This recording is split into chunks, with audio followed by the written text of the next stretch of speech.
Hello, my fellow Ripplers. This is Chris Miles, your cash flow expert and anti-financial advisor. Welcome to our show that's for you, those of you that work so hard for your money. And you want your money to start working harder for you right now. You want that freedom and cash flow today, not 30 or 40 years from now, but right now, so you can live that life that you love doing what you love. But guys, it's not just about getting rich, is it? It's about living a rich life because as you're blessed financially, you have greater capacity to bless the lives of those around you.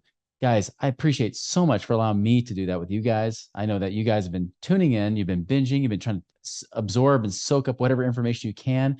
Maybe you've even reached out, you've been applying this stuff and making it work in your own life so that you're one of those people that's going to be financially independent by the year 2030. And we want over 1,000 of you to do that. So excited to be able to serve you today.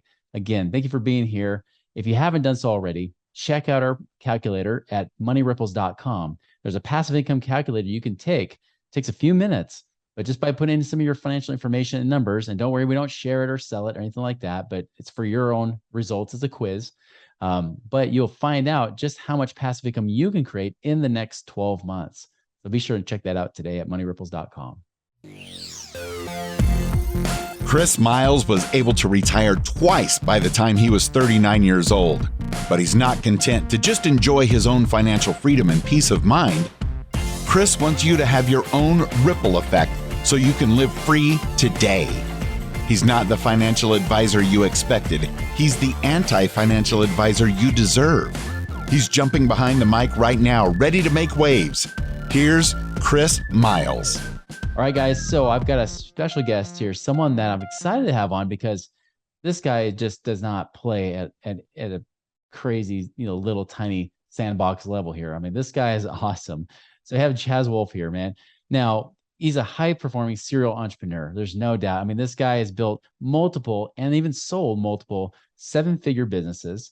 He's everything from real estate investing, consulting, franchises, things like that we'll talk about today.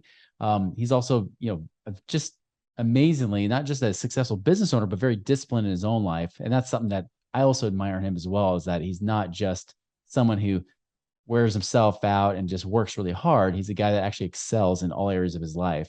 So really excited to have you here, Chaz. Welcome to our show.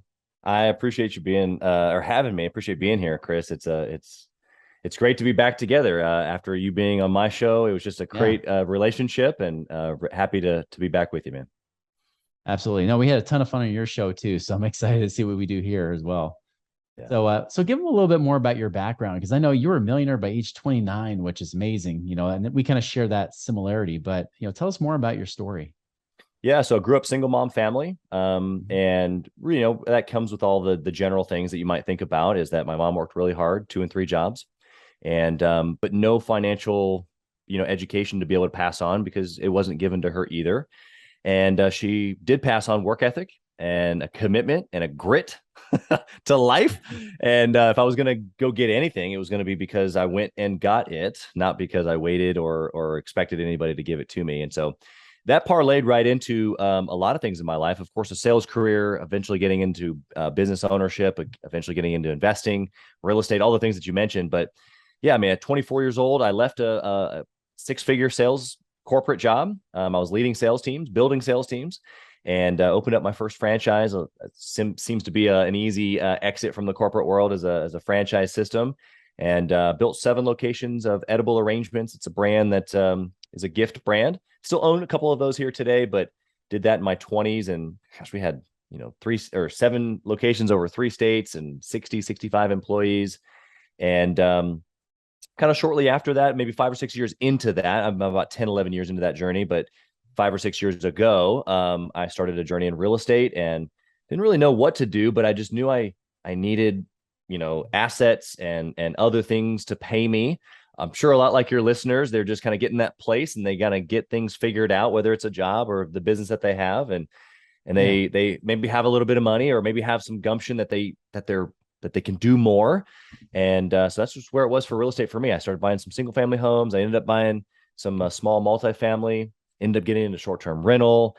That's parlayed into investing into some different real estate companies. But I think the mindset that really maybe you're after, even with your show, that really I had then was, I knew that there was a better way, whether it was the job that I had or the initial businesses. I knew that I wasn't done. I've got kids. Like, I knew that there had to be an easier way to make money, or maybe not easier, but just a more secure, like passive way that I could build. And then that would also benefit my kids and my grandkids. So hopefully that gives a little bit of the background. No, that's great. I was actually going to ask you that because I mean, you've been very successful in business already, and then to say, you know what, I'm going to start venturing out and doing some of this as well. That was kind of my question to you, was really, what was that motivation? Like, what was that aha moment of, you know what, like I can hustle and grind and use that grit that my mom taught me to really just build this thing to multiple 7, 8-figure, 9-figure businesses. But yet you still wanted to go do outside investing as well, or at least more passive, something that doesn't take away your attention too much, right? Yeah, exactly. And I think that whether, again, if I only still had the job, maybe like some listeners do, or built multiple businesses, I just was a fan of having lots of different things working on my behalf. Me, of course, working on my behalf. Like you said, that grit, that work ethic, I don't think that'll ever go away. I love actively building things, but Mm-hmm. I also knew that like I'm limited. So like inside of a Yeah. business, I'm limited until I can build a team.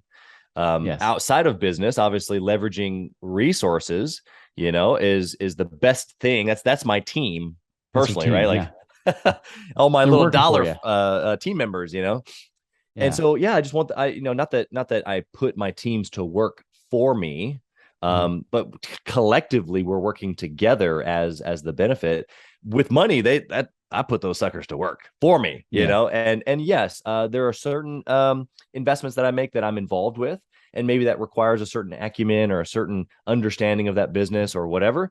And then there's other ones where I'm like, here's the check. I'm, my mailbox is right over there. Yeah. Mm-hmm. Send me the monthly, quarterly, whatever it is, return. Yep. Exactly. Oh, I love it, man. And now it's funny. We were talking about this before we went on the air. Like, you've obviously, I'm sure, especially when you have more money and you're successful, I'm sure there's lots of financial guys that enter your life. It could be Oh yeah. that local Northwestern Mutual guy that says like, "Hey, buddy, we're college buddies together. We should do Right. this." I mean, did you ever have experiences like that where financial advisors saying, "Hey, we need to sit down. I'll show you something cool." Yeah, and you're right. I've had the couple of buddies, and that's always fine. I think every 20, 21, 22, 23, 24-year-old guy has sold insurance or financial services or some Uh-huh. sort of cold call thing, which is great. Like, good, you cut your teeth. I did the same thing with sales. I sold insurance and then eventually advertising. So I don't hate those guys. Yeah. It's just the experience of they're just basically regurgitating whatever it is that they've been told, and that part, it is just like this just never really set well with me, which I think is actually probably a lot of what stems with your message. Is just like, man, like just the same old garbage. It's just like everybody's in this line and I recognize everybody in this line. I'm like, let me go over here to this line. Mhm. One specific example though I can remember, I think I had 1 or 2 locations of my franchise at that time. I'm 20, maybe 5, maybe 26 years old. Mhm. Definitely doing over 7 figures in my business, and I'm not like crushing, like making $1 million a year, but personally, but we're doing okay. For a For a 25-year-old, I'm 25-year-old, that's pretty impressive. doing pretty good. And Yeah. I meet this guy at a networking event, and he's a financial advisor, and I'm like, cool, man, I want to sit down with you too. Like, this is great. When we sit down, you'll show me like your accounts, right? Like, show me where you have your money. Uh-huh. And he was like, excuse me? Like, why would you ask me that? Basically, I mean, he didn't say it like that. I don't know if you know Mhm. what to say in that moment. He like, how dare I was the thought. And I thought that was really odd, Uh-huh. that he wouldn't share. And not that he didn't necessarily have more money than me. I know that there's plenty of guys out there that have a little bit of an ego where they're like, okay, if this guy hasn't made more money than me, he can't teach me anything. I don't Mhm. believe that, but I do believe like just show me what you've done, and Yeah. maybe it's what I want to do too, maybe it's not, but how can you advise me if you haven't at least done for you? And so, yeah, I think I love how you call yourself the anti-financial advisor, because for me, all these years, I knew that I could make more money, Mhm. myself in a Yeah. business or, investing. But to have somebody like you in my life 10 years ago to say, actually, you're right, you can.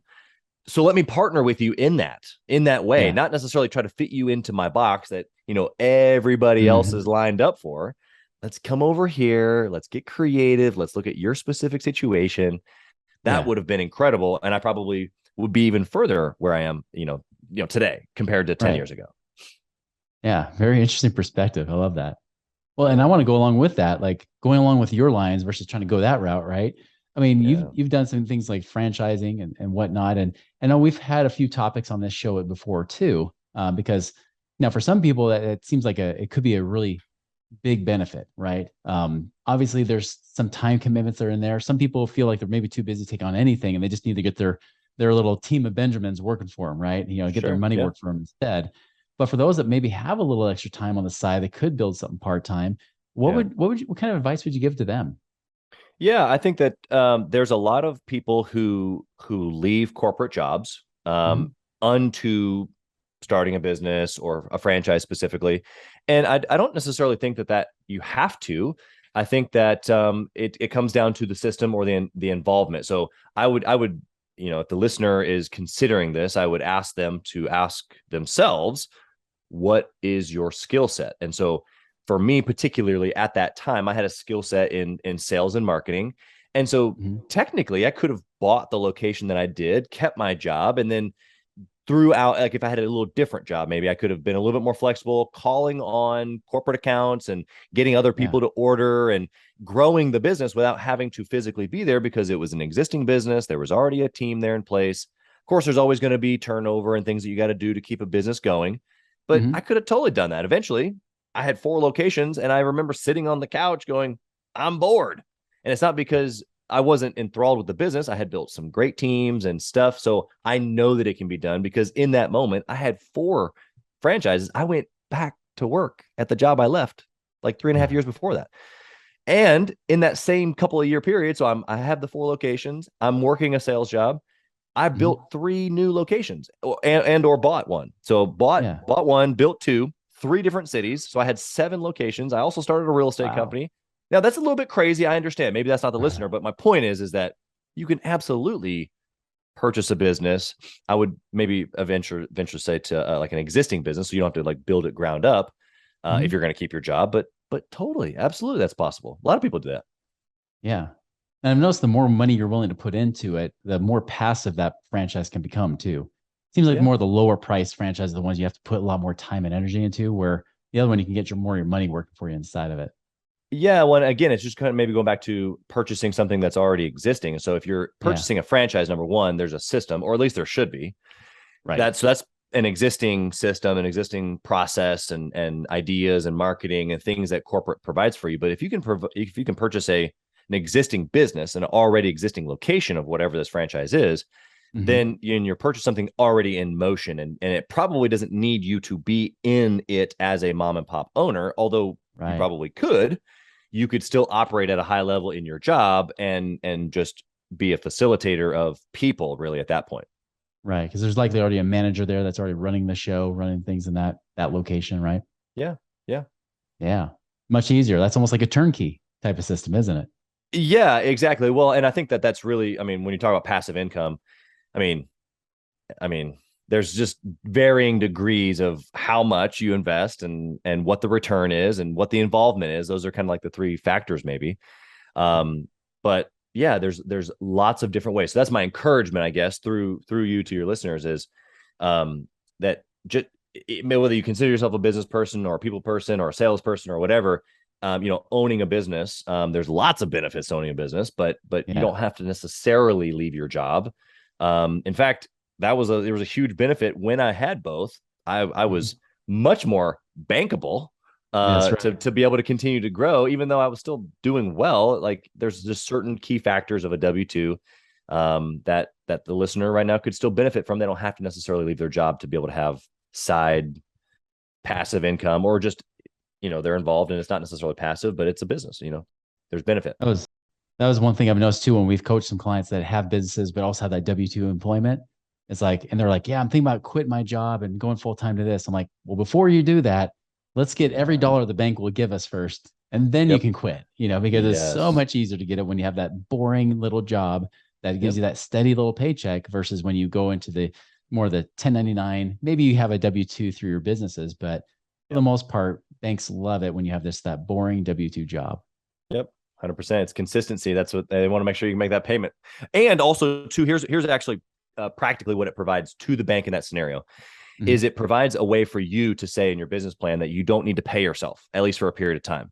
Yeah. Whether you do or not, it doesn't matter. If you do not have the job when you're doing the business plan and the bank's giving you a loan or an SBA or whatever, then they automatically, take a certain percentage that you have to, whether you actually pay yourself or not, that's how they're going to calculate whether they're going to do the deal or not, or how much that they're willing to do the deal.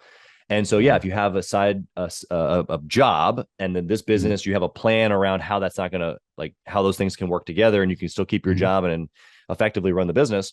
Usually they'll allow you to allocate those funds back into the business and not have to allow it to be like, owner income. That's right. Yeah. Kind of to play a little bit off the words I said earlier in the show, it's run your business because you want to, not because you have to, right? Because you don't financially need the money from the business to be able to operate it. Right. Exactly. Yeah. Which is kind of how an investor operates anyway, right? Like I'm putting my money to work, not because I necessarily need those little dollars to come back today. It's more so of a long-term play of, yes, I like the little dollars. I like them coming. I want those little dollars to grow up and be bigger dollars. But it's discipline. It's the choice of discipline in that moment to choose this one thing today that maybe pays me a little bit, but over the course of time, it's a business that's being built, or it's an asset that later down the road is going to be worth more, or that will sell and have there's lots of long-term effect today, even if the money passively, quote unquote, is little. Awesome. Yep. Well, Chaz, before I ask you the literal multi-million-dollar question for you in your life, I want to just, how can people follow you? Where can they find more information about you? Yeah, of course, we're on all social medias: Facebook, Chaz Wolfe, Instagram, Gathering the Kings. Gathering the Kings is the name of the podcast as well, and the name of our mastermind group for 7- and 8-figure owners. And they can find us on TikTok as well, Chaz Wolfe _Kings. We're out there. We want to be able to help entrepreneurs. We want to be able to connect and inspire people to reach their potential. And sometimes that looks like investing. Sometimes that looks like leveraging time. Sometimes that looks like leveraging key relationships like we are here today, and just pressing into those people that are around you and that can help you grow. Perfect. Yeah, we'll be sure to put that in the show notes on our blog post on moneyripples.com so you guys can get all that. In case you're driving, we don't want you guys crashing just because you're trying to write down all of this stuff. But yeah, definitely great podcast, Gathering the Kings podcast. I was on it and great thing to follow. And yeah, I know you attract good, high level quality people to your group too, like 100%. Real sincere, authentic people. Yeah. So multi-million-dollar question for you is really, what do you attribute that's helped you to create those multi-millions in your life? Because I know somebody might say like, oh, you're just naturally good at business. You just got that business acumen and that kind of stuff, even though your background would say differently. But what would you really say is for you that has helped you create that kind of success? Yeah. Well, I think it's about greater or lesser desire. I don't think that, like you said, a single mom family upbringing, I didn't have a financial understanding. Nobody's wealthy in my family. So I had to learn all these things. But in order to learn them, I had to want to learn them. So that's the desire. Yeah. If you don't have a desire to either just be better as a human, be better as a dad, to be better as a husband, to be better as a productive citizen, and that might look like to you purchasing a business and in fact, impacting more people in your community, or making an investment, whatever the thing is, you have to have the desire to either want more, be better, level up, whatever you want to call it. It's about greater or lesser desire. And I'll leave you with a phrase. It's people do what they want to do. Period. People do what they want to do. It's greater or lesser desire. The people that are listening right now, they will figure out ways, whether that's through you or connecting with you or listening to this podcast, whatever. If they want to create passive income, they'll do it. If they don't, they won't. I know that sounds like uber simple, but I'm telling you right now, if the desire gets hot enough, action starts to happen. And so that could just be reaching out to Chris or getting on his website or whatever action that you need to take as a listener. The point is that if the desire is great enough, you'll do it every single time. It's true. It's sad how simple some of these little actions are, because we've had so many people that have joined our family, become our clients, that said, I've been listening to this show for a while and I finally just decided, maybe I will reach out like they've been asking. Maybe I'll just send an email. Like seriously, something as simple as an email and it's changed the course of their life, and it took that desire, right? It had to be bigger than just be able to, the desire literally, like for passive income, had to be bigger than moving their fingers to type an email. That's pretty sad, actually, when I think about it that way. It is, but you're 100% true. And their desire to either not change or not rock the boat, or be embarrassed potentially to reach out and have somebody look at their situation, all of that's a greater desire at the current moment. They need to flip the script and go, no, I have a greater desire to become wealthy or create passive income, or those two things. What do those two things really give you? Time back with your family, to be able to pour into your church and community, or whatever you really want to go do. You can't because you don't have passive income. Let's just be honest. That's right. It's all about desire, right? Right. Yeah. U2 was right. I knew it. That's right. He told me over and over in that song. I just didn't pick it up till just now. But over and over. There you go. Yep. Well, awesome, Chad. I really appreciate your time here today with us. And like I said, we'll put your stuff in the show notes for people to join. And guys, I mean, Chaz said it all. Like, what's your desire? What is it you truly want? And it's something that Chaz said resonate with you, and you're like, that's what I need. Do that. Go to his website. Go follow his podcast. Check that stuff out. Find ways to change your life now, because it's not just about being the hearer of the word; it's about being a doer as well. So, guys, go and make it a wonderful and prosperous week. We'll see you later.